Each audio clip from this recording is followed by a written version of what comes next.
Adventista Sucatinga, Beberibe 7, no YouTube. Vamos lá, mas antes, deixe seu joinha ou seu like, se inscreva em nosso canal e deixe sua presença do dia nos comentários para você receber a sua presença aqui no canal. Agora, sem delongas, vamos à lição desse dia. Bom estudo!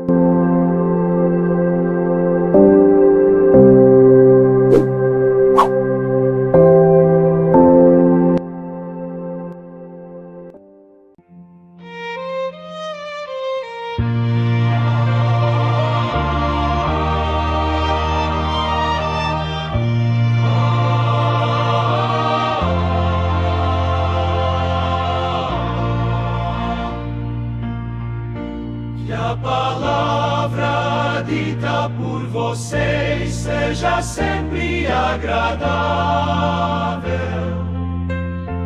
temperada com sal, para que saibam como devem responder a cada um. Colossenses 4:6. Colossenses 4:6. Olá, queridos irmãos e irmãs, que alegria estar com vocês neste domingo. Hoje vamos estudar um tema que toca diretamente a vida de cada um de nós: o relacionamento entre marido e esposa à luz da Palavra de Deus. O manual nos apresenta alguns códigos domésticos do Novo Testamento que, quando bem compreendidos, transformam o lar cristão. Vamos orar pelo estudo de hoje?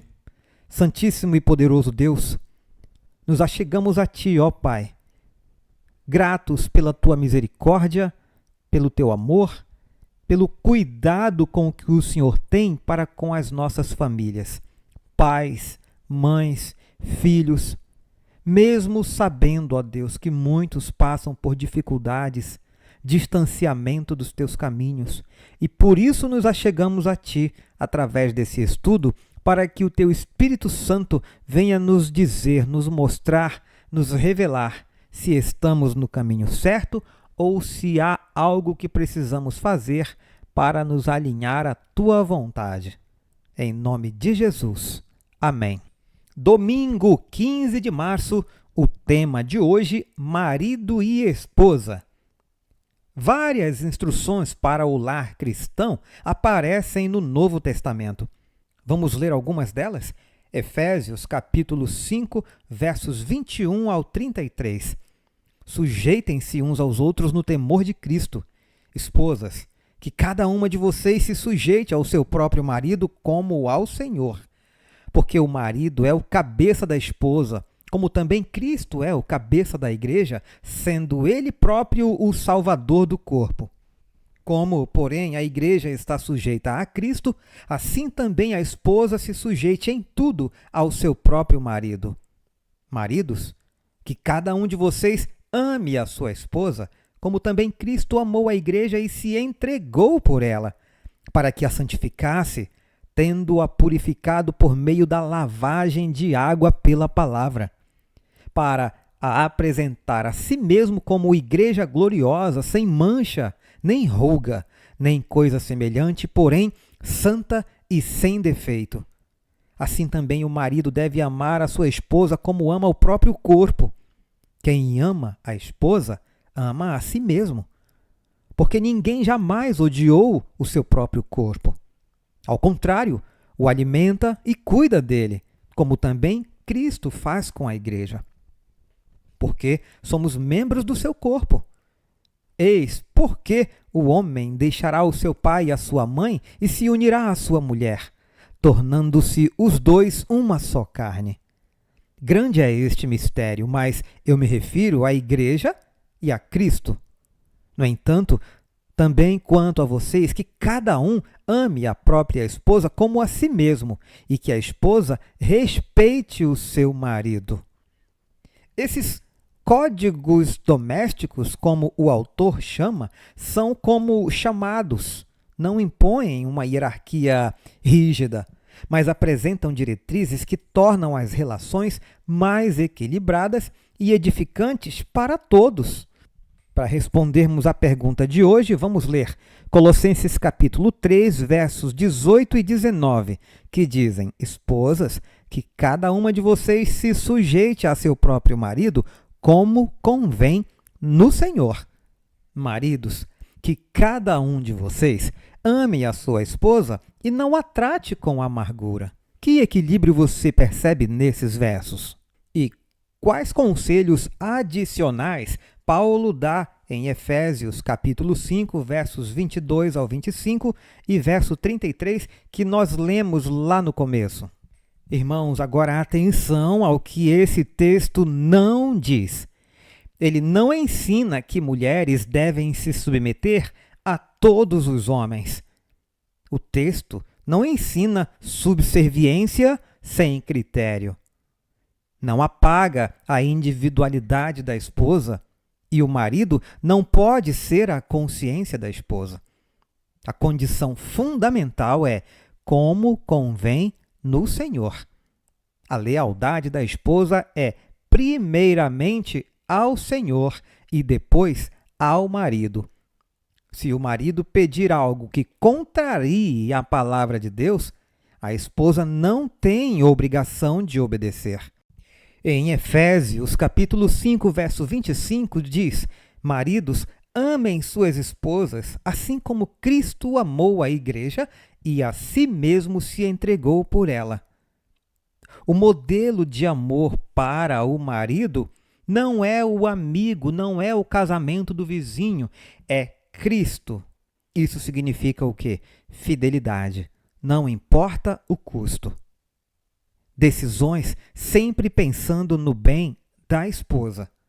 E amor sacrificial, não egoísta. A pergunta é a seguinte: como o amor sacrificial de Cristo muda a nossa visão sobre o papel do marido no casamento? Um casamento cristão saudável é caracterizado por 4 pilares: reciprocidade, diálogo, cumplicidade e harmonia. Às vezes, quando decisões com implicações para toda a família precisam ser tomadas, pode ser apropriado incluir os filhos na discussão, mas os pais nunca devem brigar na frente deles. Após esse processo, se o marido e a esposa não chegarem a um acordo, o caminho bíblico para a paz é que a esposa ceda ao julgamento do marido, desde que isso não viole a palavra de Deus. Igualmente, a maioria dos maridos, se não todos, pode se lembrar de momentos felizes em que seguiu os conselhos da esposa. Quanto mais o marido e a esposa cooperarem, mais feliz será o casamento. A pergunta para nossa reflexão: como podemos evitar fazer o que, infelizmente, foi feito ao longo da história? Usar os princípios lindos expressos nesses textos e transformá-los em uma justificativa para praticar o mal. Irmãos, é fato que ao longo da história, textos sobre submissão foram mal usados para oprimir mulheres. O contexto bíblico completo mostra que o marido que usa Efésios 5:22 para dominar, mas ignora Efésios 5:25, está distorcendo a Escritura. Aqui vão algumas aplicações para serem praticadas durante essa semana. A primeira aplicação é para os maridos. Esta semana, demonstre amor sacrificial, fazendo algo que beneficie a sua esposa, sem esperar nada em troca. A outra aplicação é para as esposas. Reflita sobre o que significa respeitar o marido como convém no Senhor, não como obediência cega, mas como parceria. E uma outra aplicação para os dois, para o casal. Estabeleçam um momento semanal de diálogo honesto sobre decisões e sentimentos. Irmãos, o casamento cristão não é uma batalha de poderes. é uma parceria sagrada. Quando o marido e esposa imitam o amor de Cristo, o lar se torna um pedacinho do céu na terra. Que esta semana possamos colocar em prática essa belíssima dança de amor e respeito mútuo. Eu convido você a me acompanhar a partir de agora nos comentários enriquecedores de Ellen White. Quanta aflição! E que onda de miséria e infelicidade seriam evitadas se os homens, bem como as mulheres, continuassem a cultivar a consideração, a atenção e as palavras bondosas de apreço e pequenas cortesias da vida que conservaram vivo o amor e que julgavam necessárias para conquistar a companheira ou companheiro de sua escolha. Se o marido e a esposa simplesmente continuassem a cultivar essas atenções que alimentam o amor, seriam felizes no convívio e teriam uma influência santificadora sobre seus familiares. Teriam dentro de si mesmos um pequeno mundo de felicidade e não desejariam ir buscar fora desse mundo novas afinidades e novos objetos de afeto. Muitas mulheres anseiam por palavras de amor e bondade e pelas atenções e cortesias comuns que lhes são devidas por parte dos maridos que as escolheram como companheiras para a vida toda. São essas pequenas atenções e cortesias que perfazem a soma da felicidade da vida. Se nosso coração se mantivesse terno para com a família, demonstrando nobre e generoso respeito para com os gostos e opiniões uns dos outros, se a esposa procurasse oportunidades para expressar seu amor mediante ações de cortesia para com o marido, e este manifestasse a mesma consideração e bondosa estima à esposa, os filhos participariam do mesmo espírito. A influência se espalharia pelo lar e uma onda de miséria seria evitada nas famílias. Todo casal que une seus interesses de vida deve buscar tornar a vida um do outro o mais feliz possível. Aquilo que prezamos, procuramos conservar e tornar mais valioso, se possível. No contrato matrimonial, homens e mulheres fizeram uma parceria, um investimento para a vida, e devem fazer o máximo possível para controlar suas palavras de impaciência e mau humor, mesmo com maior cuidado do que o faziam antes do casamento, pois agora seus destinos se acham unidos por toda a vida, como marido e esposa. Cada qual é avaliado na exata proporção à quantidade de penoso empenho para preservar e renovar o amor, tão ansiosamente buscado e apreciado antes do casamento.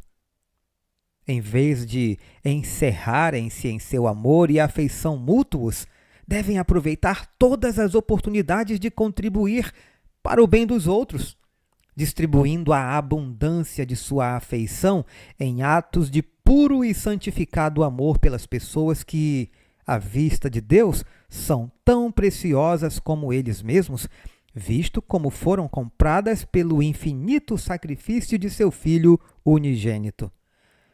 Palavras bondosas, olhares de simpatia, expressões de estima, seriam para muitos em luta e solidão como um copo de água fresca a alguém sedento. Uma palavra de afeição, um ato de bondade, poderiam aliviar cargas que pesam muito sobre ombros alheios.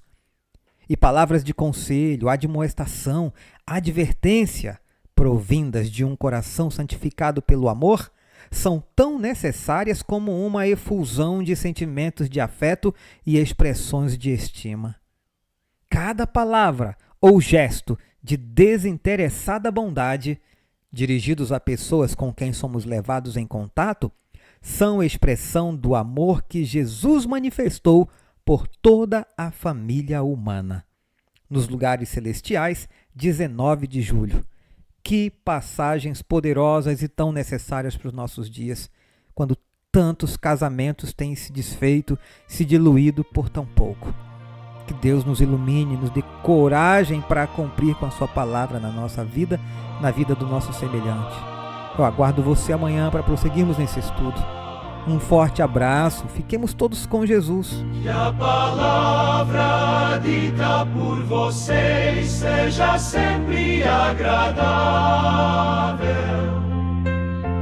temperada com sal, para que saibam como devem responder a cada um. Colossenses 4:6. Colossenses 4:6.